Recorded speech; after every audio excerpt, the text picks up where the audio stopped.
Salam alaikum, Azul Flawan, Hashisha à l'appareil et nous sommes le 18 septembre 2007 et je fais cette vidéo pour faire une suite en fait à ma série qui s'appelle Hashisha 100% Kabyle et ça en fait, ça vous savez ce que c'est en fait, je sais pas si la plupart connaissent mais bon, je le dis au cas où s'il y a des gens qui passeraient par là.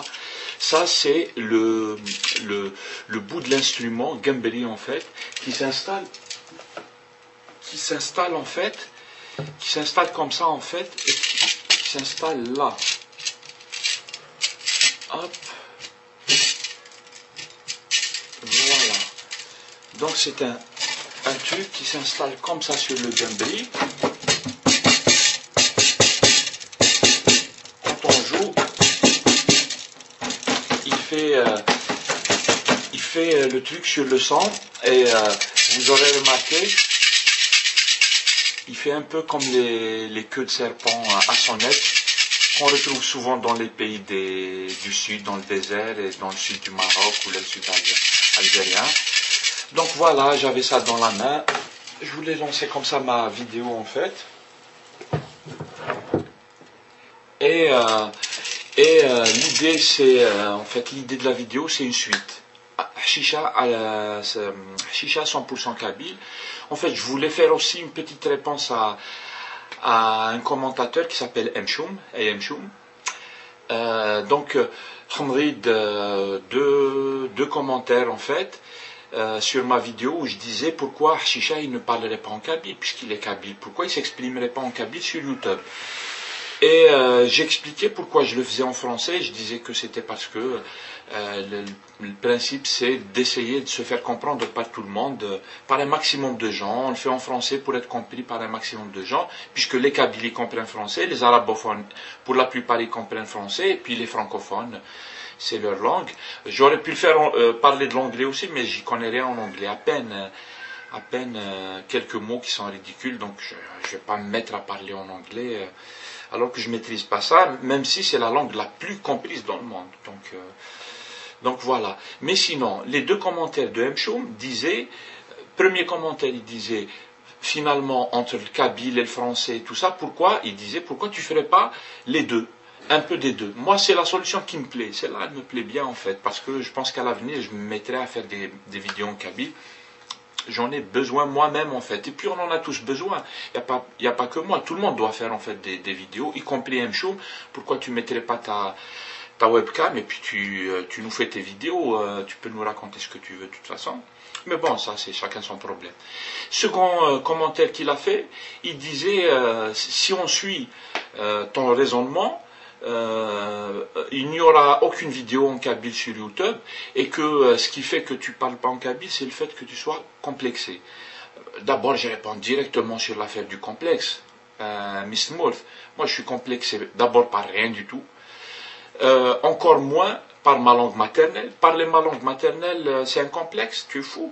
Ma langue maternelle, je la parle, je la parle fantasif. Ma langue maternelle, ma langue kabyle, la langue de mon père, de ma mère, de ma grand-mère, et tout, tu vois, c'est-à-dire, j'y tiens tellement que non seulement je ne suis pas complexé de la parler, mais je la parlerai fantasif. Moi, je travaille dans un endroit où je suis entouré comme ça de Français, de chez Français et tout, et il m'arrive de leur parler en kabyle tellement ça m'énerve. Par exemple, quand je suis énervé, quand il y a un truc qui m'énerve, les mots me sortent en kabyle. Et puis mes collègues disent, ah ben, qu'est-ce que tu dis là? J'ai dit des gros mots, mais en kabyle, parce que c'est en kabyle que quand je dis ces gros mots, je suis satisfait. Ça me fait plaisir de les dire en kabyle. C'est comme ça que je les sens en fait.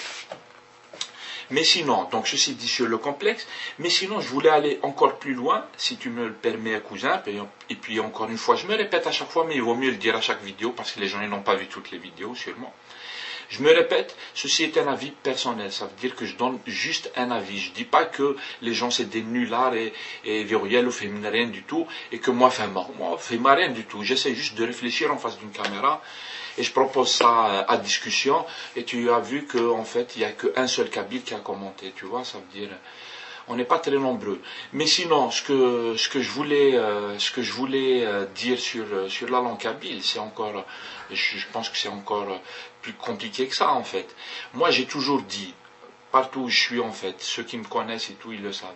J'ai toujours dit, moi j'ai un avis sur l'expression en kabyle des idées que développent les Kabyles. Je m'explique. En fait, les Kabyles, ils ont fait beaucoup de choses depuis, on va dire, depuis l'indépendance. Avant l'indépendance, on peut en parler, mais on n'a pas le temps, on ne peut pas tout dire dans une seule vidéo. Mais depuis l'indépendance à nos jours, les Kabyles, ils ont fait beaucoup de choses pour le bien-être de tous, on va dire. Pour le bien-être de la région, pour leur bien-être, mais pour le bien-être de l'Algérie aussi, puisque depuis l'indépendance, ils ont fait tellement de mouvements, d'actions, de manifestations, ils ont essayé de faire bouger les choses, en plus toujours dans le bon sens en fait, parce qu'ils ont toujours lutté pour la démocratie, pour les droits de l'homme, pour les droits des femmes, pour l'égalité, pour le droit d'expression. Ce sont des choses quand même qui valent, qui méritent d'être défendues. Donc les Kabyles, ils ont toujours défendu ça en fait. Et le régime en place, le régime algérien, il a toujours eu peur des Kabyles, mais pas des Kabyles en tant que Kabyles. Il a toujours eu peur de cette partie-là de la population qui bouge beaucoup et qui demande des comptes et qui veut que l'État algérien et la société algérienne bougent. Et donc, le régime algérien s'est toujours senti menacé par ces mouvements sociaux, on va dire, politiques et sociaux et culturels, qui se déroulaient dans les régions kabylophones, on va dire. Et la solution pour les régimes, et tous les régimes qui ont colonisé l'Afrique du Nord, et tous les régimes qui sont autoproclamés dirigeants de l'Algérie depuis 1962, ils ont procédé à chaque fois de la même manière, diviser pour mieux régner. Pour diviser les Algériens, c'est très simple en fait, parce que l'Algérie est un pays, autant nous sommes un pays qui avons fait la guerre, une guerre qui nous a unis, etc., autant nous sommes composés nous vivons dans une société qui est multiculturelle, qui est traversée par beaucoup de courants, par beaucoup d'idées. La société algérienne, elle est multiple dans le vrai sens du terme en fait.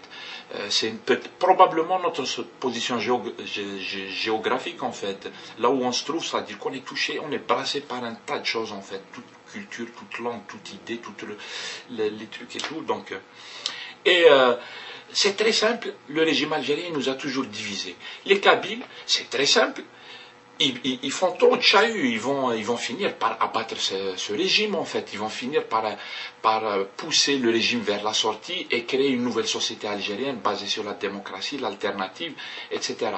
Ben comme les Kabyles dérangent, on va les mettre dans un côté, on va leur mettre sur le dos, grâce à l'ENTV et à tous les autres journaux et médias et radios et tout, on va créer une haine dans la société où les Kabyles, on va toujours les montrer comme étant des ennemis, comme étant des Yahouds, comme étant des chrétiens, comme étant des gens qui sont contre l'Algérie, comme étant des gens qui veulent diviser l'Algérie, etc., etc.